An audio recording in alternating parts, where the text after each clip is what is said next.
This is a quick tutorial on some of the basics of 3D modeling in Maya.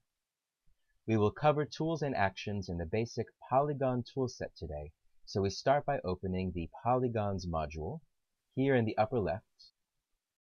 And we see the top menu changes for Polygon modeling options. The tools we will use today are in these four menus: Mesh, Edit Mesh, Normals, and Create UVs. We will also go into the Windows menu to access our texturing editors, and the Edit and Modify menus for some housekeeping at the end. To start, let's go to the shelves to create a piece of starting geometry. We find the Polygons shelf and choose the Polygon cube. We click and drag in the perspective viewports.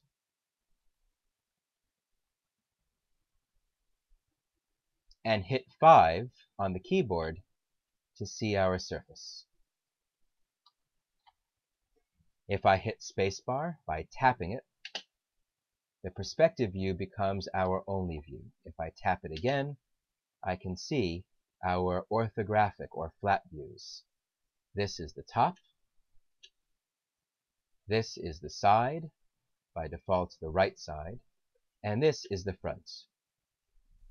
To move around the viewports, hold down the Alt key, middle mouse to pan, left mouse to orbit, and right mouse to zoom. If there is an object in the scene, we can hit the letter F to make that object the center both of the view and of our orbit. And so now Alt left mouse rotates around that object. With nothing selected, F returns us to our overall view. Here in the channel box, with our object selected, we can set parameters for channels like the width, the height, and the depth. We can also set dividing segments.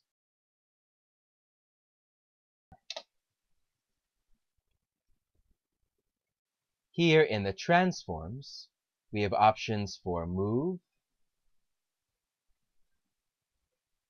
rotate, and scale. Control Z to undo, Control Y to redo. The keyboard shortcuts for those are W for move, E for rotate, and R for scale. If we right-click and hold down, we can see the component modes, which allow us to select and transform just vertices, or just edges, or just faces. We select by left-clicking, and we hold down Shift to add to our selection, or Control to reduce our selection. Here are some terms to get us started. Polygons are the building blocks of our models. This face that I have selected right here has two triangles, and we call those triangles the polygons.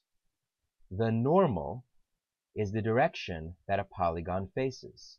By default, all of these polygons on the surface of this box face outward, where we can see them if we render.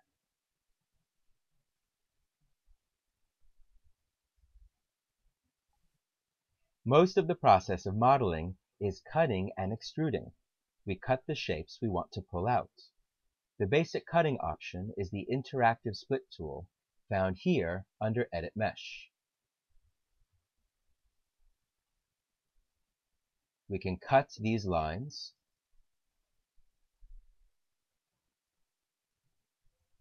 hit Enter to commit the cut, and then right-click to choose vertices to move them back and forth. We can also double-click on the split tool here on the left to open up its tool settings. turn off constrain to edges, and then cuts with a lot more flexibility.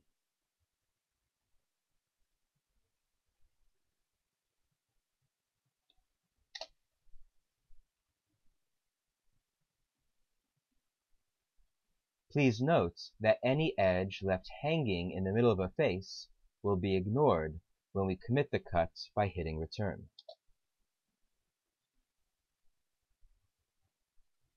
For a more reliable cut option, in the object mode, I right-click, choose object mode. If we select the object, hold down Shift and right-click, we can choose Split and the Split Polygon tool. If at any time interactive split tool does not appear to be working, this simpler split tool can be very effective.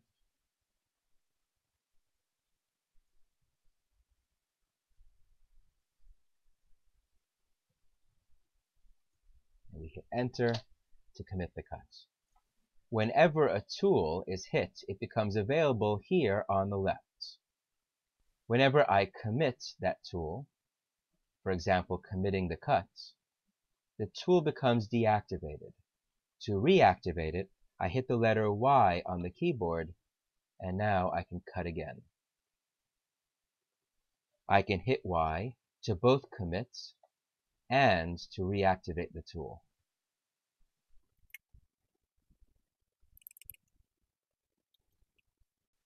Most of what I use in the Edit Mesh menu are actions. I can break off the menu. Anything that does not have the word tool at the end is an action. To restart an action, we hit the letter G on the keyboard. Extrude is the action we use the most often to pull out geometry. If I have this object in object mode, I can apply extrude to the entire geometry.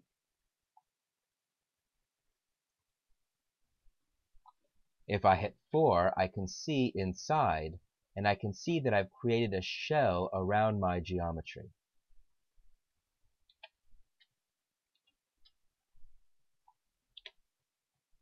Usually, we want to extrude just part of the form.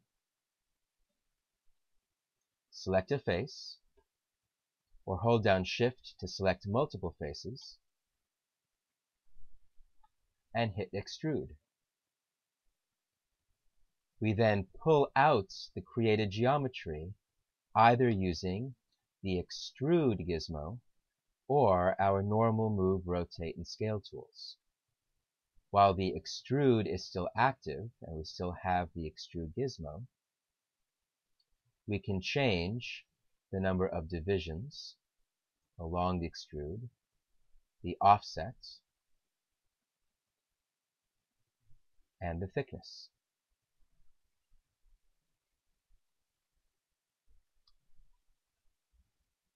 Hit one of the transforms to commit the extrusion.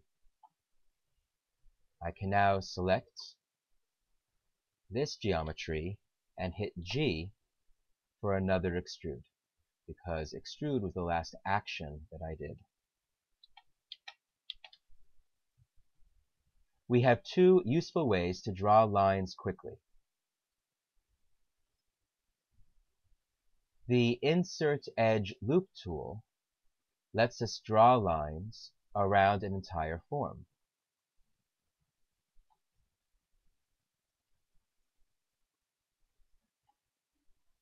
The Connect Components action will draw lines perpendicular to selected edges or along selected faces.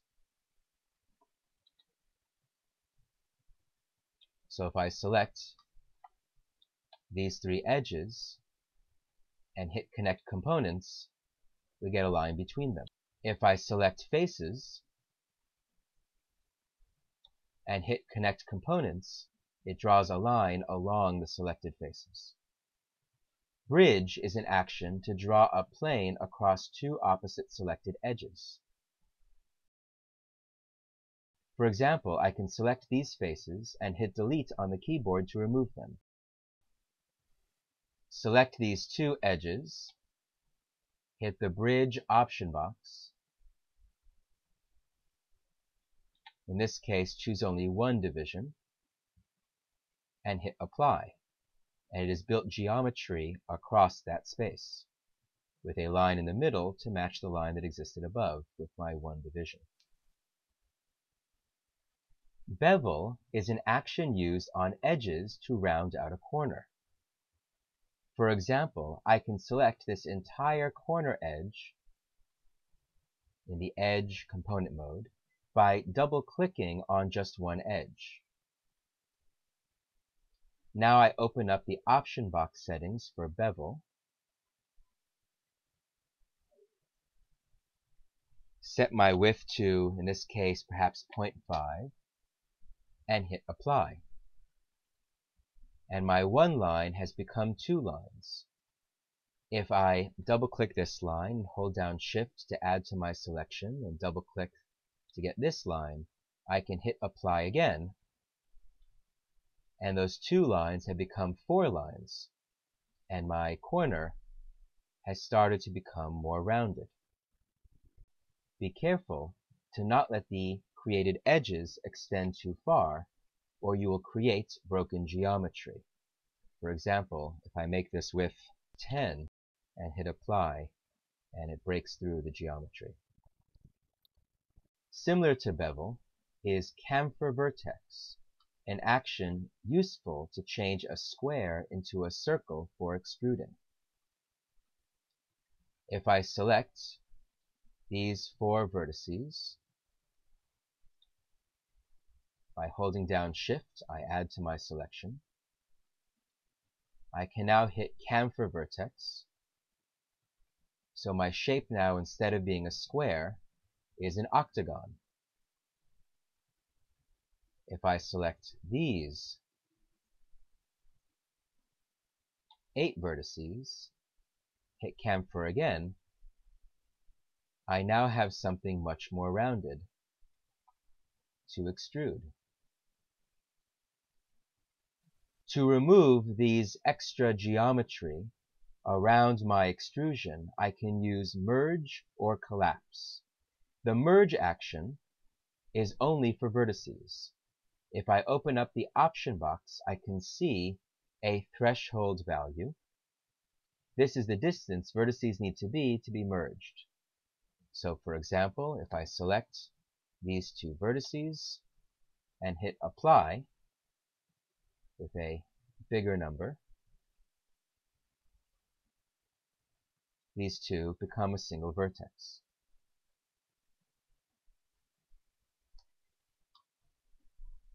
If I want, for example, this wasted vertex on the bottom line, wasted because it's on a straight line, to be merged into this corner vertex, the vertex holding the corner of the model, I can hit W for move, the move tool, hold down V for snap, you see how the square becomes a circle, V for snapping, and then use the move tool to snap it before selecting around both of them and hitting merge, so that now this is a single vertex.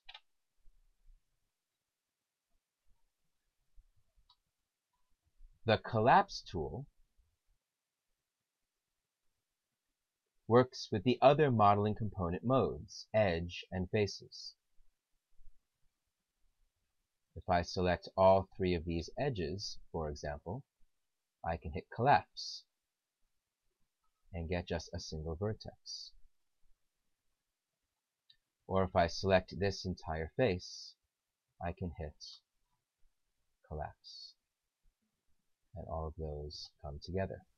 Next, we go to the Mesh menu.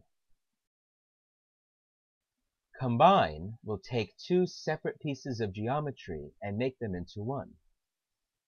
So if I right-click to choose the object mode, select this geometry, and hit Control D, or on a Macintosh, Command D to duplicate the geometry and drag it over, I currently have two separate pieces of geometry. But if I select one and then Shift select the other, I can then hit Combine and they become a single piece of geometry. The pivot for this new piece of geometry will always be at the origin, the 0, 0 location on the perspective grid. Extract is how we separate a part of the geometry. For example, if I select around all the faces for this part of the cylinder that was extruded out of this box, I can hit F for focus so that I rotate around that part, and I can hit extract.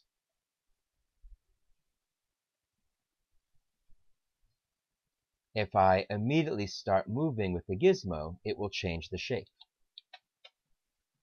But if I go to an ordinary move tool, select it in the object mode, I can then move it separately. And notice that it too has its pivot located at the origin at 0, 0. To move the pivot onto the object, hit the letter D on the keyboard. Hold it down while you move the pivot over to your object for easier reference.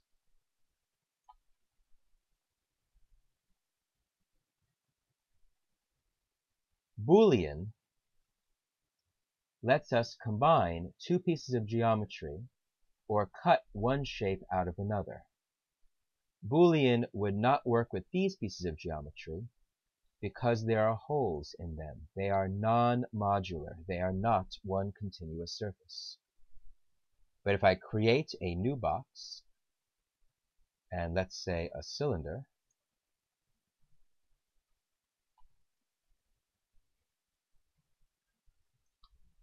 right now, if I hit the number 4 on the keyboard, I can see their geometry intersecting.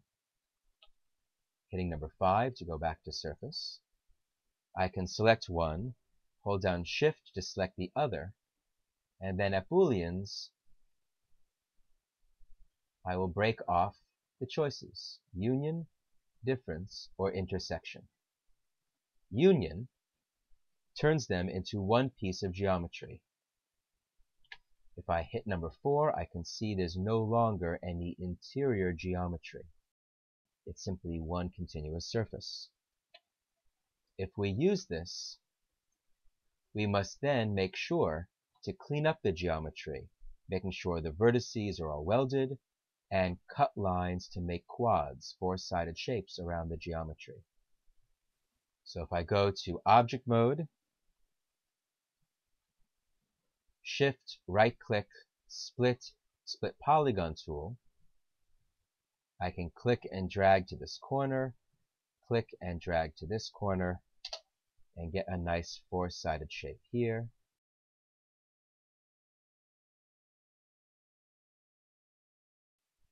And now I have 2 quads and 3 triangles, which is certainly cleaner.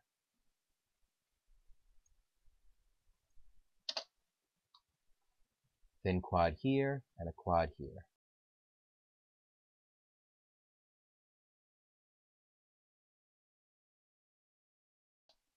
And this Boolean has been cleaned up.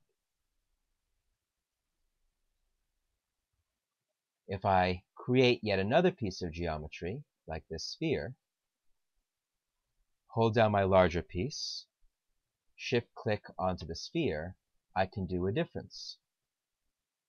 And that cuts that part of the sphere out of the box, which once again needs to be cleaned up.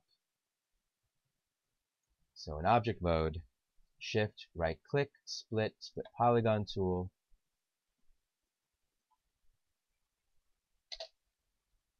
and for the rest.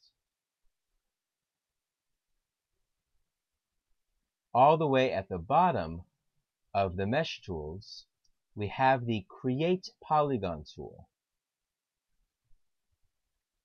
Create Polygon can be used to create very detailed shapes for extruding. Hit Enter when you're done. Choose a face, and then extrude.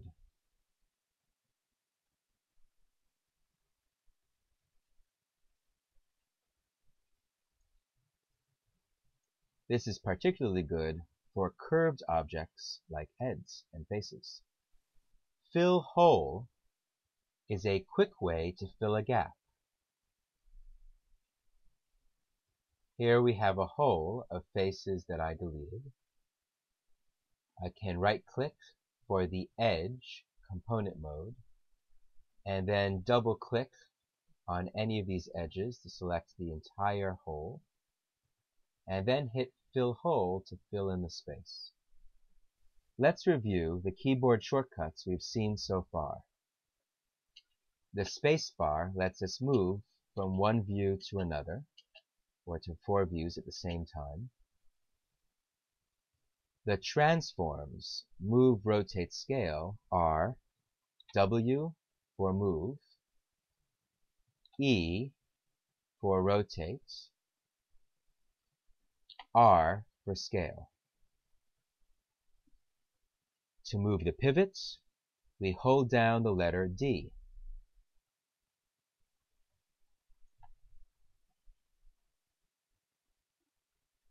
To snap a vertex,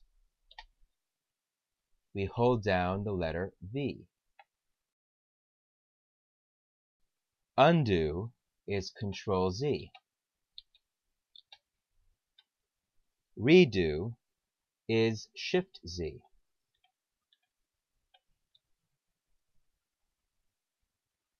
To reverse a change in the view, hit the open bracket key next to the letter P on the keyboard.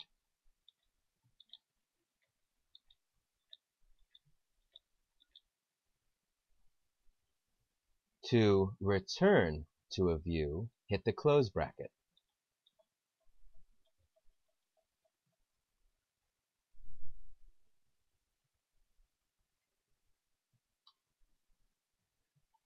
To reactivate a tool, hit Y. To reactivate an action, hit G. To duplicate geometry, hit Control D.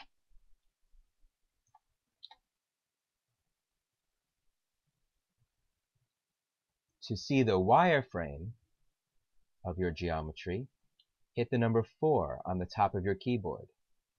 To see the surface, hit the number 5. If you have textures in your scene, hit the number 6, and if you have lighting, to see that, hit the number 7. In the Normals menu, we have options for Soften Edge and Harden Edge. These let us add some polish to our model by controlling how light moves over the surface. Typically, all edges should be set to soften, except where there is a significant change in the material. For example, where skin meets a shirt sleeve on an arm. Here we will select all of the edges and hit Soften. And now light is moving more smoothly over the entire surface.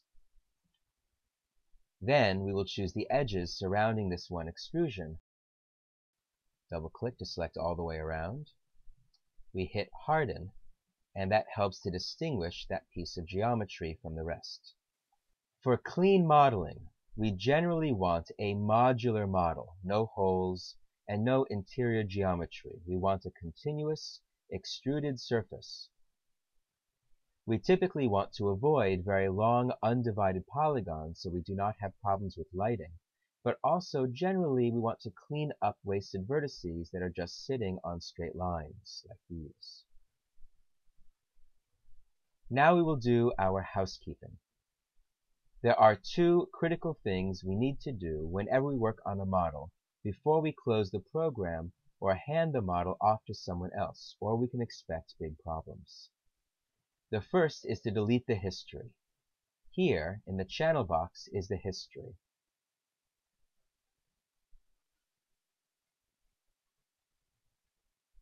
These are all the little tweaks and things that we did to this object. Many 3D artists like to delete the history frequently throughout the production, just to be safe. At the very least, you must delete it before you close the file. We delete by selecting the geometry at the object level and go to the Edit menu for Edit, Delete by Type, History. And now the history has been deleted, and this model is safe against history-related corruption. The second cleanup item is to freeze the transforms. We want the final object to not retain any move, rotate, or scale transform. So for example, if this were moved and rotated and scaled, these values are something other than 0. We want them all set to 0 without losing our final desired position, orientation, and size. So we go to the Modify menu, find Freeze Transforms, and hit the Option box, and make sure Translate, Rotate, and Scale are all selected, and hit Apply. And then all these values are set to 0 except for scale, which is meant to be 1, 1, and 1. Something else that is good to do when cleaning up your models is to make sure that they are in usefully named layers for easily hiding or freezing when working on other models. Layers are down here at the bottom of the channel box.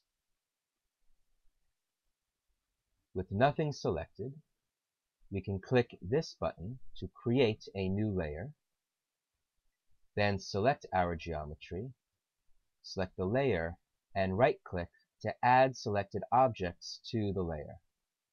And then we can turn off the visibility V so they are not in our way, or we can make them transparent and non-selectable, or visible but not selectable. To render our model, we hit this button up here, Render the Current Frame.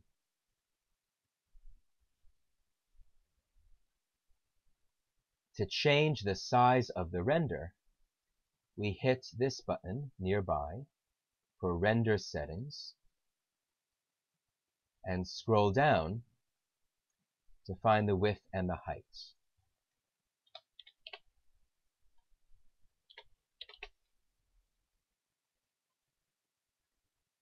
And then render for our new size.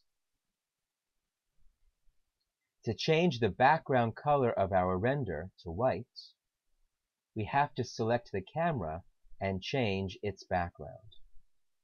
In the viewport itself, we go to the View menu and choose Select Camera. And then instead of the channel box, we choose the Attribute Editor. Scroll down to find Environment, and here's where we change the background color to white so that when we render, we can see the contour of our objects more easily. Now that we have covered all of those basics, let's apply them to a model and start learning about surfacing. Today we will do a rough model of a building. We start by bringing references into the background. I have prepared this image in Photoshop based on photos. It is a square power of 2 width and height of 2048 by 2048 pixels. Because it is square, it will display evenly on a square polygon plane. In the front panel, I will create a polygon plane and set its width and height to make the sides even. To apply the reference image as a texture, we go to the Windows menu at the top and open Rendering Editor's Hypershade. Here in the Hypershade, we have the 3 default materials that we never touch, because these are the materials applied by default to every new object created in the scene. Instead, we create a new Lambert material by selecting it here on the left. By default, it appears both in the library and temporarily in our work area. If we close the hypershade and reopen it, our new Lambert no longer appears in the work area. But to bring it back, we can right-click on our new Lambert and choose Graph Network. Now, making sure that our Lambert is selected in the work area, we go to the Attribute Editor, where we can click on this little checker icon for the color attributes to select a file node to attach to our Lambert. We can now see in the hypershade that the file node has been attached to our Lambert, as well as a placement node that will determine how the texture file will be displayed on the model. Back in the Attribute Editor, with the file node selected, we click on this folder icon to choose the JPEG file we want for our modeling reference. To display it on our polygon plane, we apply it by middle mouse dragging it to the object, and then hitting the number 6 on the keyboard to view textures in the viewports. Now we can start our model. From the polygons shelf, I grab a cube and create it here in the perspective view by clicking and dragging. Then in the front view, I line it up with the reference. Hit 6 to view the art, W to move, and now we want to see through our box to the art behind. To do so, we go to the Viewport Shading menu and choose X-ray. To make it easier to see, we go to the Viewport Show menu, and toward the bottom, we find and turn off Grid. Now I can set the parameters on my model in the channel box for size and initial divisions to break my surface into the regions I want to model in the front. Now starts the fun in component mode. Looking at this design, there is a lot of repeating mirrored geometry, where the windows and the door match each other across the center of the reference. So I only want to work with one half of the model and later mirror the results. I right-click to choose the face component mode, select around half the model, and delete. Now I can choose the vertex or edge component modes to select these remaining dividing lines to move them into position according to the reference. I will now cut out the shapes of each window and the door so I can extrude them. I will use the tools we have already discussed: Split Poly, Connect Components, Bevel, Extrude, Merge, and the others located in the Edit Mesh menu. For the sake of time, I will speed up the video at this point to show these repetitive tasks, but an important thing to note is how I avoid any 90-degree angles in extrudes, preferring obtuse angles which create details and edges that are easier to see. Bevel to split this line in two and adjust the heights of the horizontal dividing lines.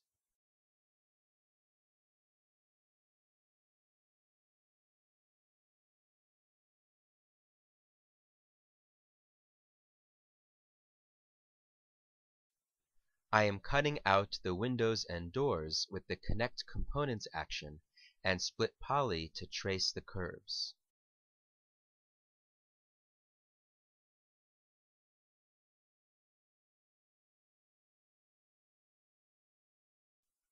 And then I have a lot of moving vertices to get my form to look like the reference behind.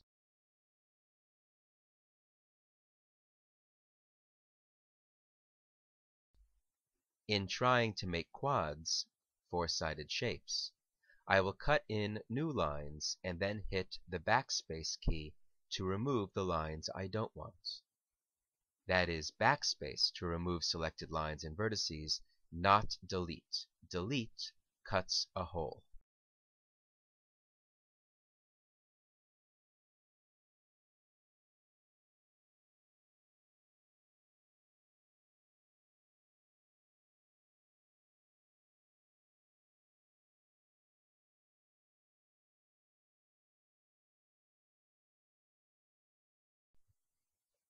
Here I am using a non-uniform scale to flatten the selected line.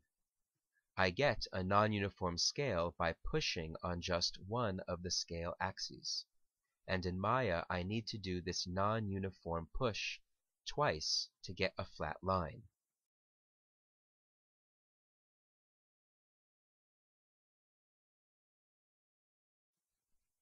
Here I am hitting the letter Y on the keyboard to end and reactivate each cut, instead of constantly pressing the split poly button.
For these extruded shapes on the top, I increase the divisions and then use non-uniform scale to expand the distance between the center lines, and then regular scale to expand the center out in all directions. Connect component and bevel to cut the space for these smaller extrusions, which then need to be adjusted in the front view to match the reference. Now I will extrude out the big front forms. I add to my selection by holding down Shift, and reduce my selection by holding down Control or Command on a Mac. Sometimes I am clicking on the faces, but mostly I am selecting around the groups of faces I want to add or subtract.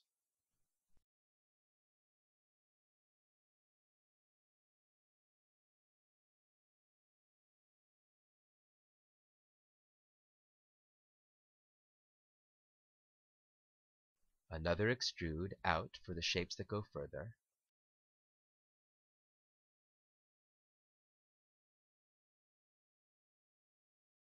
And then I can extrude in the windows and door.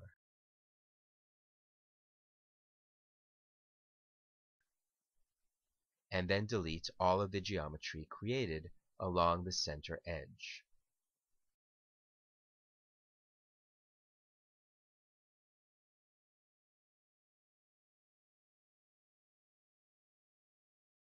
And now I delete the polygons on the bottom that we will never see. Now I will spend time moving all of the extruded edges so that the sides of my extrudes are angled greater than 90 degrees, also called obtuse angles. This is important in all modeling so that the forms and details can more easily be seen. On a very high poly object, for example something that is meant to be seen close up in a film, I would adjust these lines only slightly, and likely I would use bevel to round out each edge. Here, for our very low poly rough model, this slight bit of adjusting to remove the 90-degree angles will help our planar mapped textures later to not look stretched.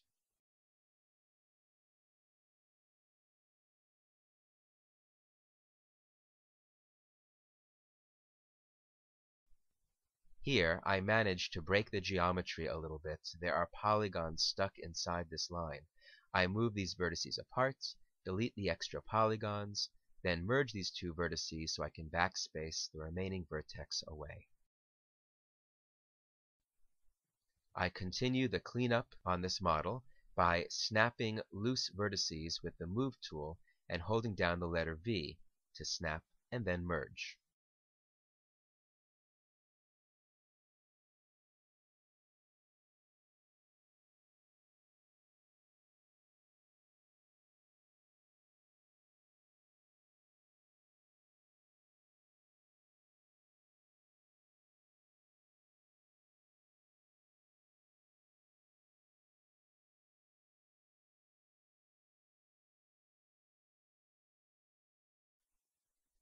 Now I will work on an exciting part, the decorative columns. I start by extruding the top and bottom and cleaning up the results. Here is a broken bit of extra geometry that I can snap and merge.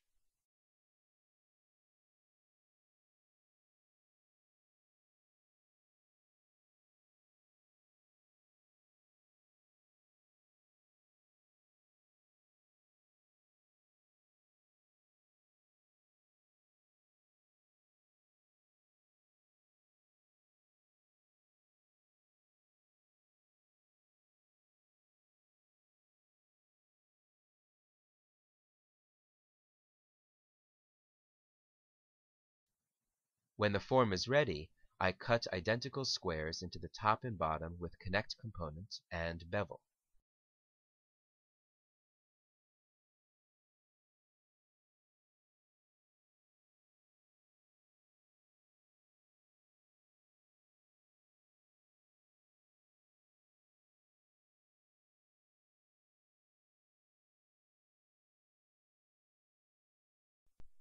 I extrude up the block supports, and extrude again for just the column squares, but this time I scale the extrude smaller instead of moving them to get Insert Squares.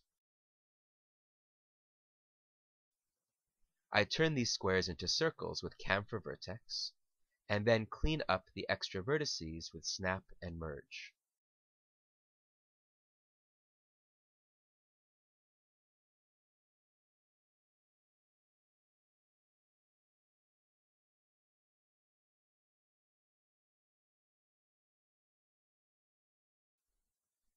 Bridge the faces to create the columns, and then use Connect Components to add lines that I can scale to make the columns curved.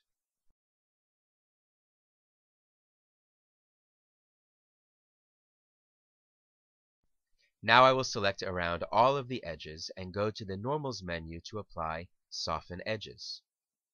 So I can choose only the specific areas I want to go back and harden edges like the windows and the door.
I remove a lot of extra lines and vertices with backspace, and occasionally bad faces with delete. I also cut in new lines as needed to make quads, four-sided shapes everywhere.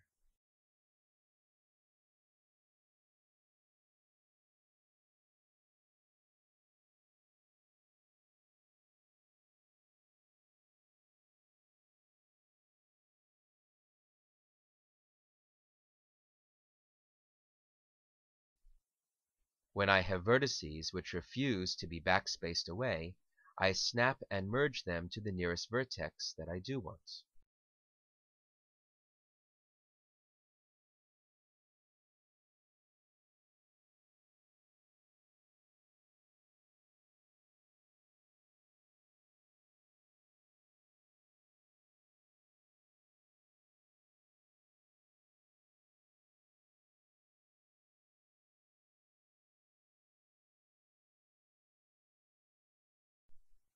You can see here on the decorative columns how much cleaner the shading on this model appears when we remove stray vertices with snap and merge to make quads.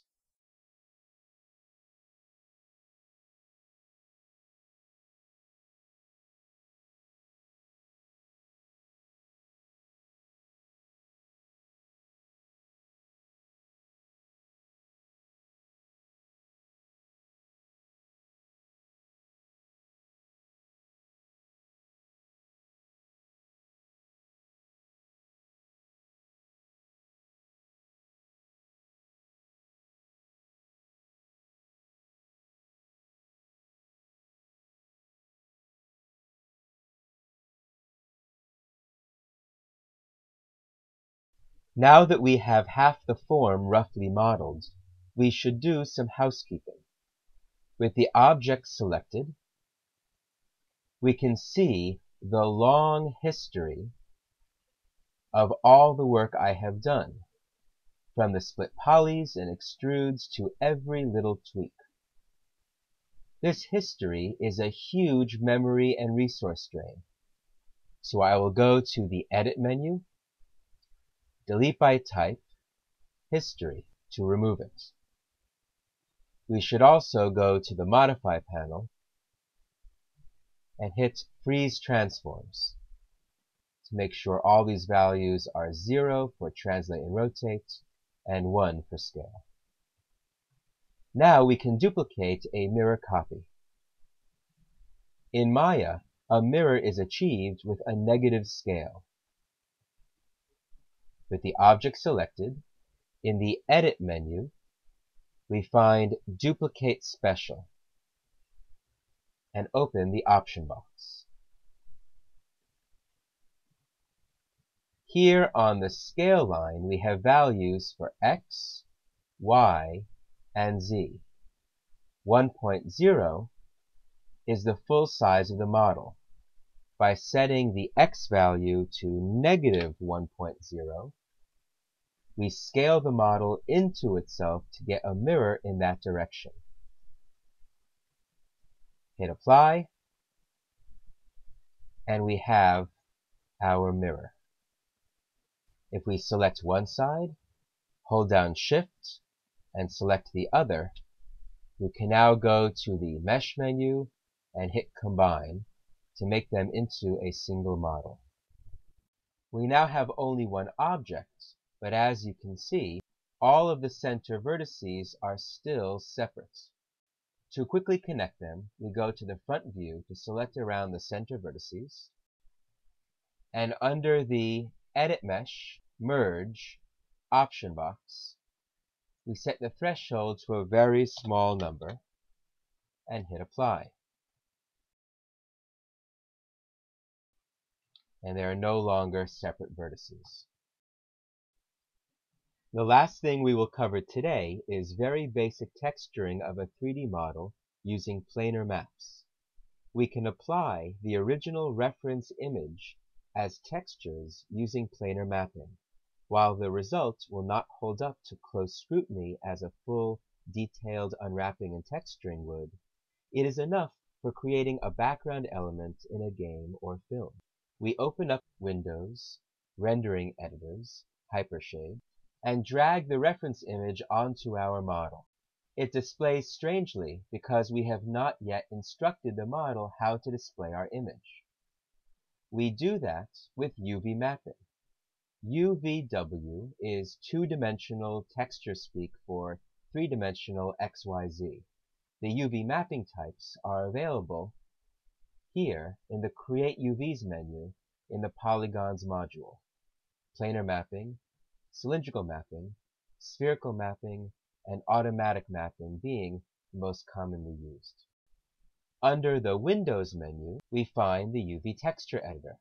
With this open, any model we have selected in a viewport will display its UVs here so that we can select and move those UVs.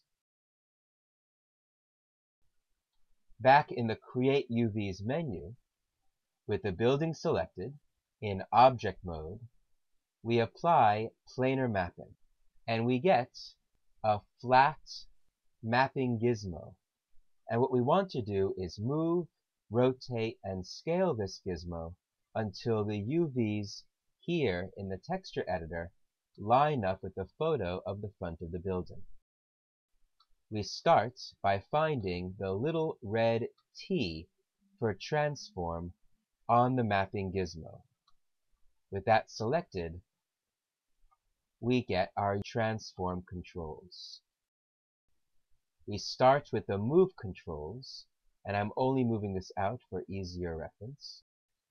And then I can click on the blue circle to get rotation controls. And I can rotate this 90 degrees on Y until my mapping is parallel to the surface that I am trying to map. Using only the move tool here, I'm being careful not to hit move, rotate, scale, WER as normal. I'm only using this tool here. I can see that I now have a nice flat projection of the entire front. And working in the UV texture editor, I can line this up with the photo and scale it.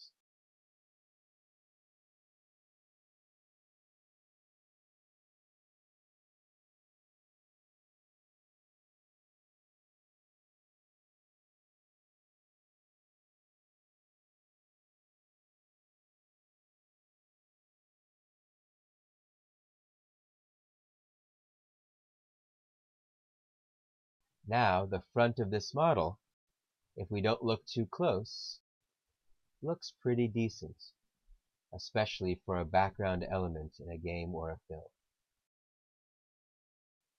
To finish this model, we would copy this entire front, replace the center door with another window, and attach. I started by putting the reference and building front in layers so I could hide them and focus on making the side. To fill these gaps at the bottom of the door frame, I am selecting the top edge and hitting extrude, and then pulling down the new polygon strip, then merge the vertices.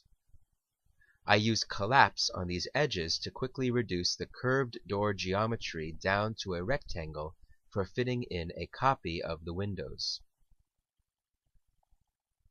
Select one of the window structures, and under the Mesh menu, hit Extract to make it a separate piece of geometry. Duplicate by hitting Ctrl or Command D, and move the copy into its new home to replace the door.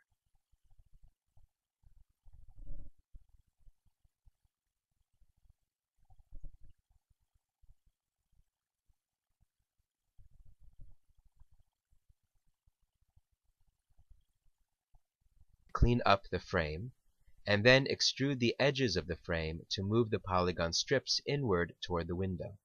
Hold down the letter D to move the pivot of the window from the origin to the model so it is easier to move the window geometry. Then I select the building, Shift plus select the two separate windows, and under the Mesh menu, hit Combine. Merge all the separate vertices to complete the attachment.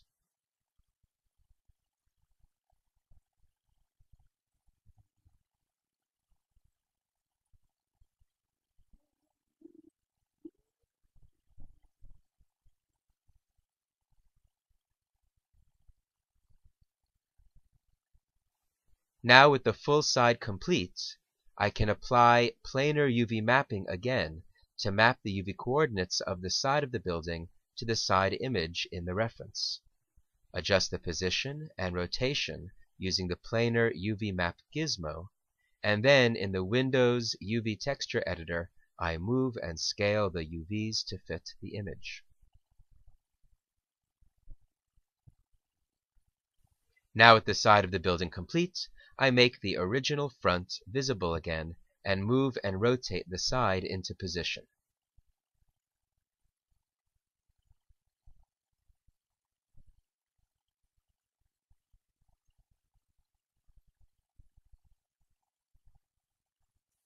I delete the back.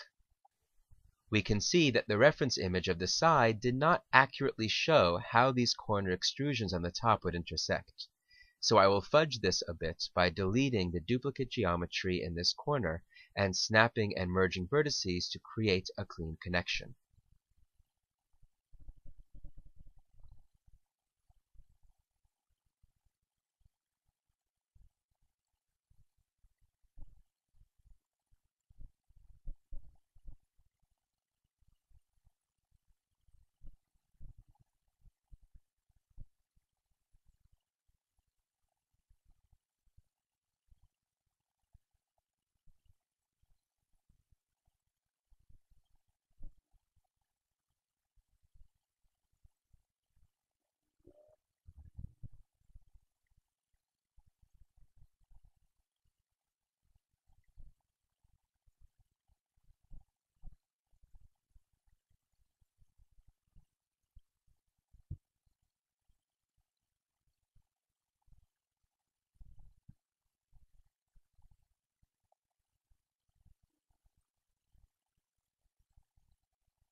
And I should take this further to make sure that every vertex connects in these two models, but I think that conveys the idea. I delete the history and mirror the side geometry with Edit Duplicate Special and a -1.0 value on the z-axis. Select and mesh combine the geometry and merge all of the corner vertices.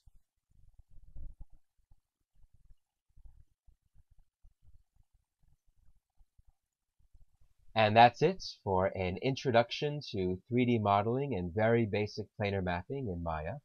Thanks for listening.